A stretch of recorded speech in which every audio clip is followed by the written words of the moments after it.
क्या आरजेडी कोटे से जो मंत्री हैं वो नीतीश कुमार की सरकार को बदनाम करने में लगे हैं? और क्या नीतीश कुमार इतने लाचार हो चुके हैं कि वो उन मंत्रियों पर कोई कार्रवाई भी नहीं कर पा रहे हैं? ऐसे कई सवाल हैं। कारण है कि लगातार राजद कोटे से जो मंत्री हैं, चाहे वो आलोक मेहता हो या फिर प्रोफेसर चंद्रशेखर यादव हो, और अब इजराइल मंसूरी का नाम भी उसमें जुड़ चुका है।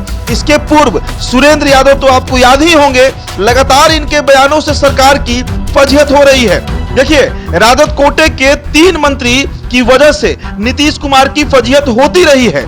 आलोक मेहता ने सवर्णों के बारे में बेतुकी बातें कही थी। नीतीश की पार्टी जेडीयू को भी वह बयान नागवार लगा था। शिक्षा मंत्री चंद्रशेखर ने तो रामचरितमानस को नफरती ग्रंथ साबित करने का अभियान ही चला रखा है।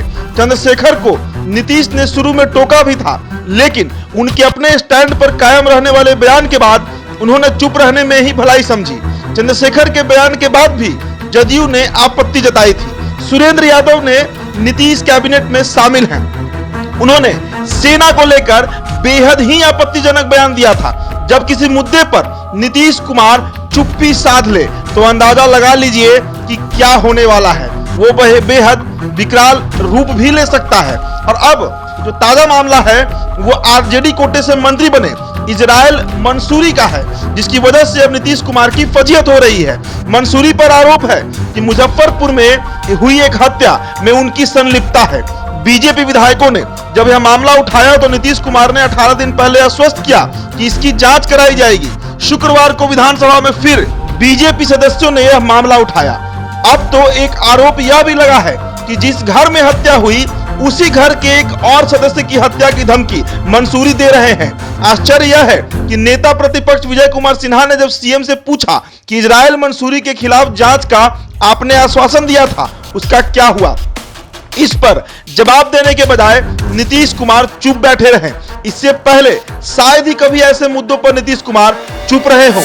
इजराइल मंसूरी पर पिछले महीने मुजफ्फरपुर के काटी में राहुल सहनी की हत्या का आरोप लगा। इजराइल मंसूरी उसी क्षेत्र के विधायक हैं। मृतक के परिजनों ने लिखित रूप में आरोप लगाया कि हत्या के पीछे मंत्री इजराइल मंसूरी का हाथ है। आरोप है कि पुलिस ने मृतक के परिजनों के आवेदन के अनुसार एफआईआर दर्ज नहीं की थी। उल्टे एफआईआर का आधार एक पुलिसकर्मी के बयान को बनाया गया। जो एफआईआर दर्ज हुई थी उसमें मंत्री इजराइल मंसूरी का नाम नहीं था। बीजेपी प्रतिनिधिमंडल ने इस मुद्दे पर बिहार के डीजीपी से भी मुलाकात की और वस्तुस्थिति से अवगत कराया। विधानसभा में भी यह मामला उठाया गया तो सीएम नीतीश कुमार ने जांच का आश्वासन दिया था। विधानसभा में दोबारा यह मुद्दा उठाकर बीजेपी सदस्य नीतीश से जांच की प्रगति जानना चाह रहे हैं। तो कहीं ना कहीं नीतीश सरकार जो है वो आज फजीहत हो रही है और इसके पीछे कारण जो है वो राजद बन रही है। आश्चर्य है कि नई सरकार बनने और मंत्रियों के शपथ ग्रहण के साथ ही नीतीश कुमार की फजीहत शुरू हो गई थी। आरजेडी कोटे के 2 मंत्री सुधाकर सिंह और कार्तिकेय सिंह को लेकर जब फजीहत होने लगी तो उन्हें मंत्रिमंडल से हटाने का फैसला नीतीश को लेना पड़ा।